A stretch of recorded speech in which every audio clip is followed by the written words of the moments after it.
Punya mimpi buka kedai kopi, tapi ingin tetap di jalan halal dan berkah? Ini dia, 5 prinsip biskopi ala syariah yang bisa kamu pegang erat. 1. Tanpa riba. Modal harus bebas dari pinjaman berbunga.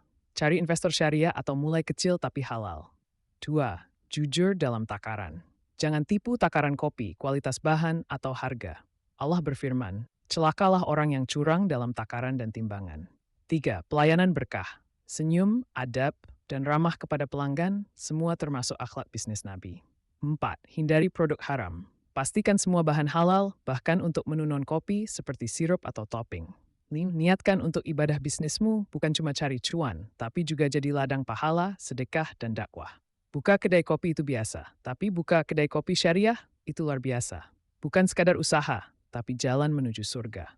Banyak yang bertanya, apakah Rasulullah SAW pernah minum kopi? Jawabannya tidak. Karena kopi belum dikenal di Jazirah Arab pada masa Nabi Muhammad SAW. Kopi baru mulai dikenal sekitar abad ke-15 di Yaman, ratusan tahun setelah wafatnya Rasul. Pertama kali digunakan oleh para sufi, kopi membantu mereka terjaga untuk tahajud dan zikir malam. Namun, meski Nabi tidak minum kopi, beliau punya adab yang bisa kita terapkan saat ngopi. Duduk saat minum, membaca bismillah, tidak meniup minuman panas, bersyukur setelah minum. Di zaman Nabi, minuman seperti air madu, susu, dan nabis, rendaman kurma atau kismis lebih umum dikonsumsi. Semuanya alami dan menyehatkan. Jadi, kopi bukan minuman Nabi, tapi adab Nabi bisa kita bawa ke setiap tegukan. Ngopi bukan soal zaman, tapi soal menjaga akhlak dalam hal sekecil apapun. Nabi tak minum kopi, tapi sunnahnya tetap bisa menemani. Namanya Ahmad, seorang barista muda di sudut kota. Setiap pagi sebelum mesin espresso menyala, ia angkat tangan berdoa, "Ya Allah, cukupkan rezekiku dengan yang halal dan jauhkan aku dari yang haram." Ahmad bukan sekadar peracik kopi. Ia percaya setiap seduhan yang ia buat adalah bagian dari ibadah. Ia tolak tawaran kerja di tempat yang melibatkan riba. Ia pilih jalan yang mungkin tak besar secara angka, tapi luas dalam keberkahan. Ia tak curang dalam takaran, tak manipulasi harga, tak ambil keuntungan berlebih. Karena ia yakin rezeki yang halal lebih mengenyangkan hati daripada dompet. Rasulullah bersabda, sesungguhnya Allah itu baik dan hanya menerima yang baik. Buat Ahmad, ngopi bukan cuma soal rasa, tapi soal nilai. Soal jujur, ikhlas, dan bersih. Keberkahan itu diseduh dari kejujuran. Secangkir demi secangkir. Di pagi yang sunyi, segelas kopi mengepul. Waktu terbaik untuk merenung dan bertadabur. Ala bizikrillahi tatmainul. Ingatlah, hanya dengan mengingat Allah, hati menjadi tenang. Ayat ini sederhana. Dalam hidup yang penuh target dan tekanan, kadang kita cari tenang lewat liburan, musik, bahkan kopi. Tapi ketenangan sejati hanya datang dari zikir dan sadar akan kehadiran Allah. Coba rasakan, saat air panas menyentuh bubuk kopi, aroma itu naik perlahan. Kita pun berhenti sejenak, fokus, hadir. Itulah momen tadabur menghadirkan hati. Segelas kopi bisa jadi alat tafakur asal kita niatkan untuk mendekat, bukan sekadar menikmati. Jadi mulai hari ini, jangan hanya ngopi untuk bangkitin badan, tapi juga untuk menenangkan hati dengan ayat-ayat ilahi, seruput kopi, resapi ayat, tenanglah hati. Di dunia yang serba cepat, kita terbiasa mengejar, tapi lupa berhenti dan mengingat. Padahal ketenangan bukan hanya dari kafein, tapi dari zikir. Coba rasakan, saat air panas menyentuh bubuk kopi, aroma naik pelan, tangan berhenti sibuk. Itu momen yang tepat untuk slow living ala Islam. Bukan sekadar hidup pelan, tapi hidup dengan sadar akan Allah. Ala bizikrillahi tatmainul qulub. Hanya dengan mengingat Allah, hati menjadi tenang. Zikir itu bisa sederhana, astagfirullah, alhamdulillah, hasbunallah. Ucapkan perlahan di antara seruput kopi dan tarikan napas tenang. Kopi bisa membantu menenangkan tubuh, tapi hanya zikir yang mampu menenangkan jiwa. Kopi menyejukkan pagi, zikir menyejukkan hati. Banyak yang bertanya, apakah kopi itu halal atau bisa jadi haram? Secara zat, kopi adalah halal. Ia berasal dari biji tanaman tanpa unsur najis atau memabukkan. Tapi Islam tak hanya menilai dari bahan, juga dari cara dan tujuan konsumsi. Jika kopi dikonsumsi secara wajar untuk menemani belajar, bekerja, atau ibadah malam, maka itu tidak masalah.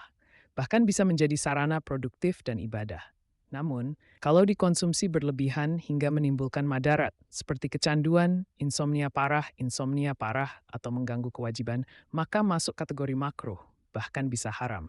Dalam Islam, segala sesuatu yang berlebihan israf itu dilarang. termasuk kopi. Rasulullah bersabda, makan dan minumlah tapi jangan berlebihan. Jadi ngopi, boleh, tapi tetap dalam batas. Karena halal itu bukan cuma soal bahan, tapi juga cara kita menjalaninya. Tahukah kamu bahwa kopi bukan sekadar minuman penghilang kantuk, tapi juga teman setia para ulama? Di abad ke-15, para sufi di Yaman mulai meminum kopi agar bisa terjaga dalam ibadah malam, syalat tahajud, dan zikir panjang.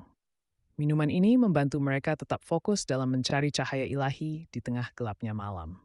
Salah satu kisah datang dari Imam Ghazali, sang hujatul Islam. Walau tak disebut langsung meminum kopi, karya-karyanya banyak dibaca dan dijaga oleh generasi ulama sufi setelahnya, yang dikenal rutin menyeduh kopi sebelum tafakur dan menulis ilmu. Bahkan, kopi disebut sebagai kahwatul fukaha, kopinya para ahli fikih. Ngopi jadi bagian dari tradisi keilmuan. Bukan hanya nikmat, tapi syarat makna. Ngopi bukan soal gaya, tapi warisan ulama. Siapkah kita meneladani semangat mereka yang menjadikan malam bukan untuk tidur, tapi untuk mendekat kepada Allah? Seruput ilmu, seruput makna. Hoi, pernah lihat anak muda ngaji, bukan di masjid, tapi di coffee shop? Fenomena ini makin sering kita temui. Kajian mini, diskusi tafsir, bahkan hal akah santai. Semua terjadi di tengah aroma kopi. Sebagian orang menganggap ini aneh. Tapi dalam Islam, menuntut ilmu tak harus di tempat formal. Rasulullah bersabda, siapa yang menempuh jalan untuk mencari ilmu, Allah mudahkan jalannya ke surga. Dan jalan itu bisa saja lewat meja kayu di pojok kafe. Ini bukan soal gaya, ini soal kemudahan dakwah. Ketika masjid kadang terasa berjarak bagi sebagian anak muda, kedai kopi menjadi ruang aman untuk bertanya, mendengar, dan berubah. Selama niatnya lurus, adab dijaga, dan isi kajiannya benar, kenapa tidak? Ngaji tak harus di mimbar. Kadang, hidayah turun di antara tegukan kopi dan cahaya lampu temaram. Kedai kopi bisa jadi tempat ngopi, tapi juga tempat kembali. Ngopi itu bukan sekadar gaya hidup. Dalam Islam, bahkan saat meminum segelas kopi, ada sunnah-sunnah yang penuh makna. Nabi Muhammad mengajarkan kita untuk membaca bismillah sebelum minum, duduk, dan tidak meniup minuman panas. Minum dilakukan 3 kali tegukan, bukan sekaligus. Simple, tapi penuh adab. Dan tahukah kamu, kopi pertama kali populer di kalangan kaum sufi di Yaman pada abad ke-15. Mereka meminum kopi untuk membantu terjaga saat ibadah malam. Dari sana, kopi menyebar ke Mekkah, Kairo, bahkan ke Eropa dibawa oleh para pedagang muslim. Jadi saat kamu menyeruput kopi pagi ini, kamu sedang melanjutkan warisan panjang yang bermula dari para pencinta ibadah. Ngopi boleh, tapi jangan lupa adabnya. Sunnah yang kecil, tapi bernilai besar. Ngopi itu nikmat, tapi ngopi dengan adab, itu berkah. Jam 3 pagi. Saat sebagian besar orang masih terlelap, para ulama justru terjaga. Bukan untuk bekerja, tapi untuk bertemu Rabb-nya dalam sunyi. Tahajud. Itulah rahasia kekuatan spiritual dan produktivitas mereka. Dan salah satu teman setia di waktu itu adalah kopi. Sejak abad ke-15, para sufi di Yaman meminum kopi agar tetap terjaga untuk zikir dan qiyamul lail. Kopi bukan sekadar minuman, ia jadi alat bantu ibadah. Fokus meningkat, mata melek, hati terhubung. Imam Hasan al-Bashri, Imam Syafi'i, hingga Imam Nawawi dikenal sebagai ulama yang tidur hanya sebentar, tapi ilmunya luas dan amalnya dalam. Rahasianya, disiplin spiritual dan rutinitas malam. Ngopi jam 3 pagi bukan cuma gaya hidup. Bisa jadi itu gerbang menuju ketenangan, ide, dan keberkahan. Bangun sebelum subuh, seruput kopi, sambut hidayah.